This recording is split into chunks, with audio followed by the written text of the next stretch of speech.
Bom, então na aula de hoje a gente vai começar o assunto de arrays. A gente vai ver que com os arrays, os programas da gente vão conseguir abordar um conjunto maior de valores, já que a gente não vai criar necessariamente uma variável simples para cada valor.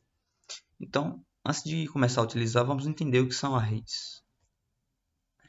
Uma definição formal é um array é um grupo de posições da memória consecutivos de todas do mesmo nome e mesmo tipo. Então, vamos criar variáveis simples para entender como essas variáveis são criadas e depois vamos criar uma variável do tipo array. Então, imagine três variáveis simples, cada uma de um tipo. Uma variável A do tipo unsigned, uma variável B do tipo double e uma variável C do tipo int. Então, quando eu declarar essas variáveis no meu programa, elas vão ficar mais ou menos dessa forma aí na memória do computador. Uma variável A do tipo unsigned, ela é o menor bloquinho que tem, o menor quadrado, o menor retângulo. A B, como é um double a gente consegue armazenar números com sinal, sem sinal, com um ponto, né? Então ela precisa ser um pouquinho maior. E ela ocupa um número maior de bytes na memória, por isso ela é maior. Diferente do unsigned, da variável A, que só consegue armazenar valores sem sinal. E a C tem um tamanho intermediário entre as duas, né? Entre o unsigned e o double. Então ela tem também um tamanho intermediário. Vocês veem que apesar de no meu programa eu ter criado, né? Possivelmente eu criei o programa, eu declarei essas variáveis no programa uma depois da outra. Então eu criei A, B e C. Porém na memória elas não ficaram desta forma, uma depois da outra. Veja que a variável A ficou na primeira posição da memória, né? Então por sorte ela ficou aqui. Mas a B, que deveria ficar do lado de A, foi lá para o final da memória. E a C ficou um do lado do outro. Quando a gente cria variáveis simples, não necessariamente elas vão ser criadas na memória uma do lado da outra, mesmo que você faça isso no seu programa. Já arrays, quando a gente cria um array com 5 posições, por exemplo, cada posição do array vai ficar um do lado do outro, vai ficar mais ou menos assim. Então a gente cria uma variável única com o nome lista e a partir dessa lista a gente vai poder armazenar 5 variáveis diferentes, digamos assim. Então cada posição, cada bloquinho desse vai pertencer ao array. Veja que cada bloquinho tem o mesmo tamanho do que os outros, já que o array é um grupo de posições de memória consecutivas, todas de mesmo nome e mesmo tipo. Se elas são do mesmo tipo, então o espaço da memória para cada elemento vai ser o mesmo tamanho, vai ter o mesmo tamanho, tá? Então, vamos ver como é que a gente declara um array. Para declarar, a gente coloca o tipo de cada elemento, como são todos do mesmo tipo, então uma vez que você declara o tipo, esse tipo vai servir para todos os elementos. Em seguida, você coloca o nome do array e depois do nome você coloca o tamanho entre colchetes. Então, os exemplos que a gente tem aqui representam bem essa etapa. A gente tem aqui int, né? Então todos os elementos do array vai ser inteiros. O nome do array é inteiros e o tamanho é 100. Isso significa que a gente pode armazenar 100 inteiros. Com uma variável simples, a gente só consegue armazenar um único inteiro, né? Podia somar, subtrair, mas no fim de tudo era apenas um único número. Já aqui são vários números que a gente consegue armazenar. Veja que a declaração é um comando, então a gente coloca o ponto e vírgula. Não esqueci de colocar o ponto e vírgula, senão o compilador vai reclamar. A gente pode criar arrays de todos os tipos primitivos. Então a gente tem array de double, né, do tipo com o nome preço, e o tamanho 20, ou seja, a gente pode armazenar 20 preços. Veja que faltou aqui o ponto e vírgula, então o compilador provavelmente ia dar um errinho aqui. A gente pode criar arrays de char, e os arrays de char geralmente eles servem para a gente armazenar um texto ou um nome, né? Já que um nome é um conjunto de letras, um conjunto de caracteres. Então faz sentido a gente armazenar um nome em um array de char, um array de caracteres. Então o número máximo, né? O número máximo de caracteres de letras seria 50, já que a gente determinou isso aqui entre colchetes. Um texto também poderia ser representado por um strings, já que um texto a gente pode definir como um conjunto de palavras e aí cada palavra seria um string e a gente podia colocar nesse texto até 25 palavras, já que a gente definiu assim. Então a declaração pode conter uma inicialização. Com a inicialização a gente já coloca valores no array. Ele não fica com lixo de memória, ele já tem os valores preenchidos. Então para que eu possa declarar um array já inicializado, eu preciso declarar normalmente. Em seguida eu coloco o igual, esse igual aqui, abro chaves e aí coloco meus elementos separados por vírgula. Então 12 vai ficar no elemento, 14 é outro elemento, 19 é outro elemento e assim por diante. Fecho com chaves e coloco ponto e vírgula, que a declaração é um comando também. Veja que eu criei um constante de dados, ou seja, um array inteiro com nome dados, e eu declarei que ele pode armazenar até 5 valores. Em seguida, eu inicializei com 5 valores. Quando a gente inicializa um array, a gente não necessariamente precisa colocar o número máximo de elementos entre colchetes. Vejam que eu fiz isso nesse segundo exemplo aqui, nas strings nomes. Eu coloquei 4 nomes, então o compilador automaticamente contaria esses elementos e declararia esse array com o tamanho de 4. Tamanho 4, né?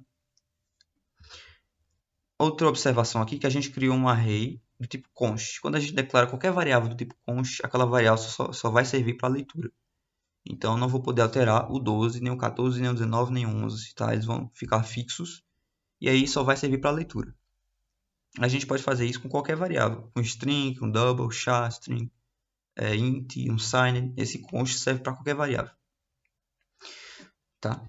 Poderia ser do tipo booleano também, mas aqui nesses casos que a gente vai ver não vai servir muito uma variável do tipo booleano.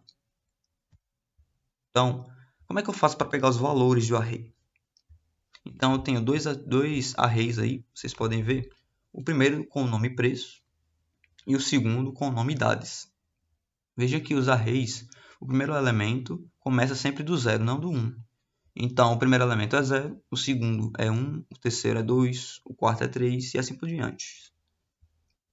Então, se eu quisesse acessar o primeiro elemento, eu colocaria dessa forma, de idades, por exemplo.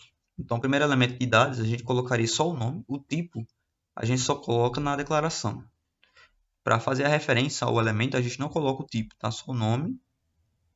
Em seguida, abre colchetes, coloca o subscrito, que é esse número aqui, referenciando um elemento do array, e fecha os colchetes. Então, idade 0, como é que a gente faz para encontrar o valor que está em idade 0? A gente vai no array idades, está aqui, em seguida vai no elemento 0, esse daqui. Então, o elemento 0 é o 18, que a gente vê aí. Em preço também.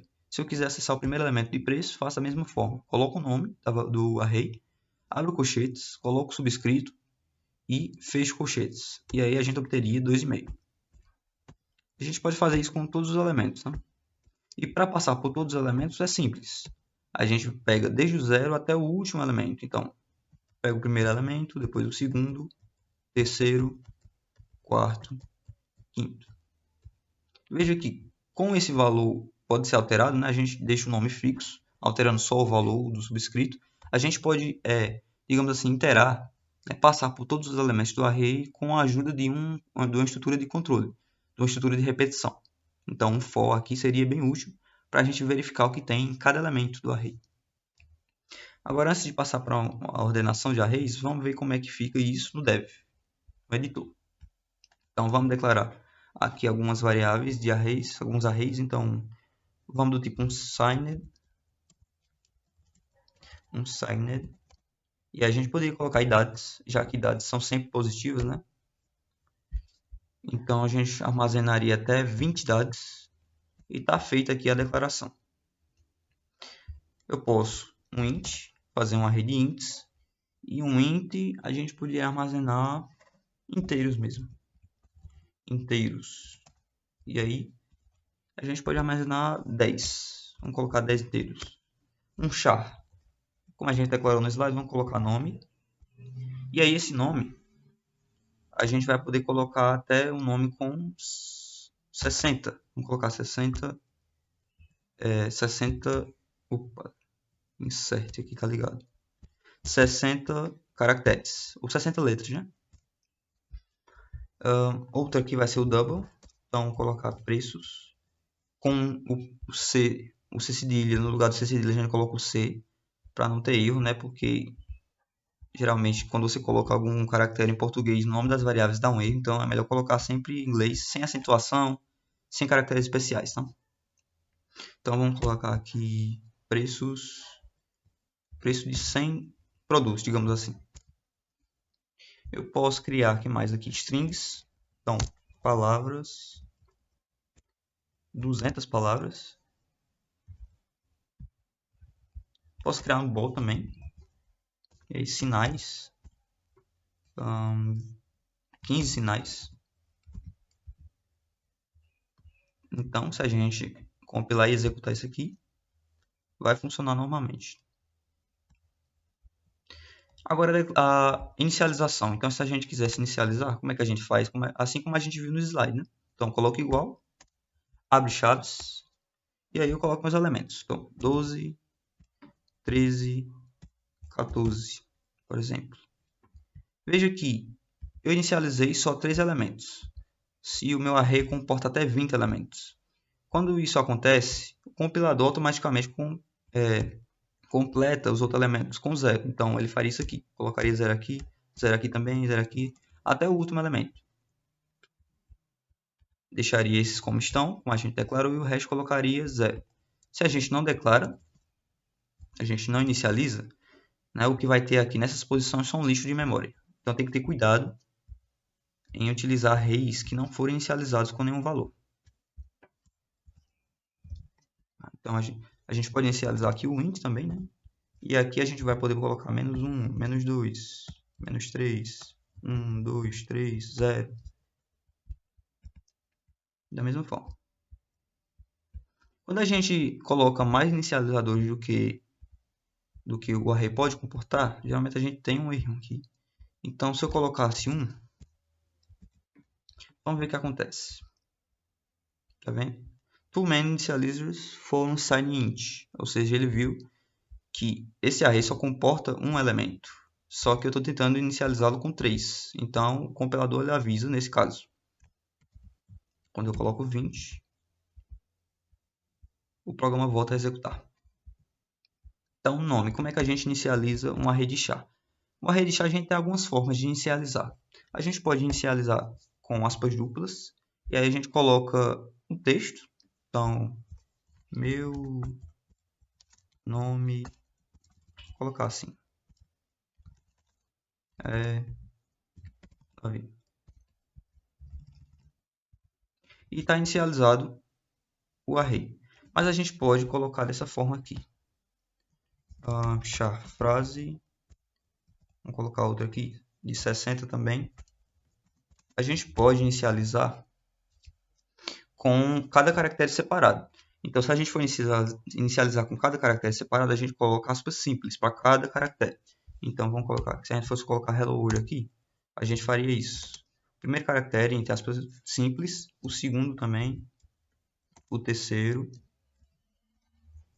E aí demoraria mais, né? Geralmente a gente tem um trabalho a mais quando a gente faz caractere por caractere. Então, hello tá bom. Quando a gente faz dessa forma a inicialização, a gente precisa definir o caractere nulo para indicar que a frase ou o texto termina aqui. Então, o caractere nulo é dessa forma aqui. Preços eu posso inicializar também da mesma forma. Vamos colocar preços constantes. Const do preços. E aí, esses preços vão servir para leitura. Então, 2,5, 2 simples mesmo, ou 2.0, 10,50, 11,25 e assim por diante. Tá? Então, é dessa forma que a gente pode inicializar. Vamos diminuir aqui. A gente pode colocar um número grande, tá? De posições. Mas sabe que você está criando, é como se você estivesse criando várias variáveis, tá? Então, isso aqui tem um consumo de memória. E cada vez que você aumenta o número de elementos, você está aumentando o consumo de memória do array.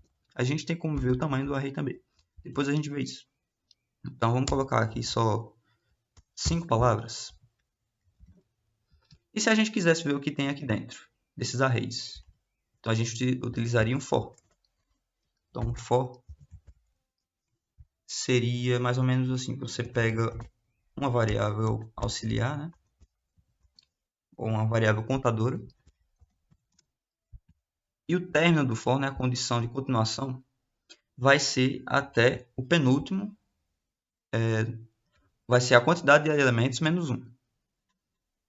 Mas aqui no for a gente pode colocar simplesmente o tamanho dos elementos, né? O tamanho do array. Então, por exemplo, se eu quisesse ver todas as idades, eu colocaria 20. Já aqui, o número máximo de elementos é 20. Então, o for começaria, né, a variável começaria de 0 e até um valor menor que 20, um valor inteiro e menor que 20 seria o 19. Então, ele vai de 0 até 19, contabilizando 20 itens ou 20 elementos. Lembrando que todos os arrays começam a partir do 0. E aqui, mais para a gente passar para o próximo elemento. Vamos imprimir isso na tela? Então, vamos imprimir as idades. Aqui entre colchetes, a gente não vai colocar nenhum valor específico, nem 2, nem 3, tá? A gente vai colocar i. Por que i? Porque como o i vai ficar mudando os valores, né? Então, cada vez que o i mudar de valor, ele vai mostrar um elemento na tela para a gente. Então, no primeiro loop vai ser 0, então ele vai mostrar o elemento 0. No segundo loop, ele vai mostrar o elemento que está em 1, no terceiro 2 e assim por diante. Para melhorar a legibilidade, a gente colocar um inline aqui, né? E tá aí. Um loop simples só para passear pelo array. Vamos ver se isso dá certo. E tá aí. Assim como eu disse, a gente inicializou 3 valores, mas o resto ele preencheu com 0. A mesma forma você poderia fazer com inteiros. Então a gente mudaria só aqui inteiros. E aqui é o número de elementos, né? Já que não é 20 mais, é 10. Então o que é que tem inteiros aqui? A gente pode ver. Menos 1, menos 2, menos 3. 1, 2, 3. E o resto 0. Já que a gente inicializou somente esses. E nome? O nome, caracteres é um caso especial. A gente não precisa de um for para mostrar. A gente pode utilizar o for, mas a gente pode utilizar diretamente o cout para imprimir o array quando é caracteres. E aí a gente só colocaria o nome, né, o nome do nome, o nome da variável do array, né, e ficaria dessa forma. Ele imprimiria para a gente aqui. Se a gente inicializou de outra forma, ele também pode ser utilizado aqui no cout. Então, frase, ele imprimiria o que a gente escreveu, hello. Perceba que ele para de escrever assim que encontra o caractere nulo. Então, se eu colocasse alguma coisa aqui, vamos colocar outro hello aqui para facilitar, né? Então, como o caractere nulo ele delimita o fim, é como se fosse um ponto final do texto, ele não vai mostrar esse segundo hello na tela. Então, se a gente colocar aqui no cout, ele só mostra o hello primeiro hello. Se a gente tirar,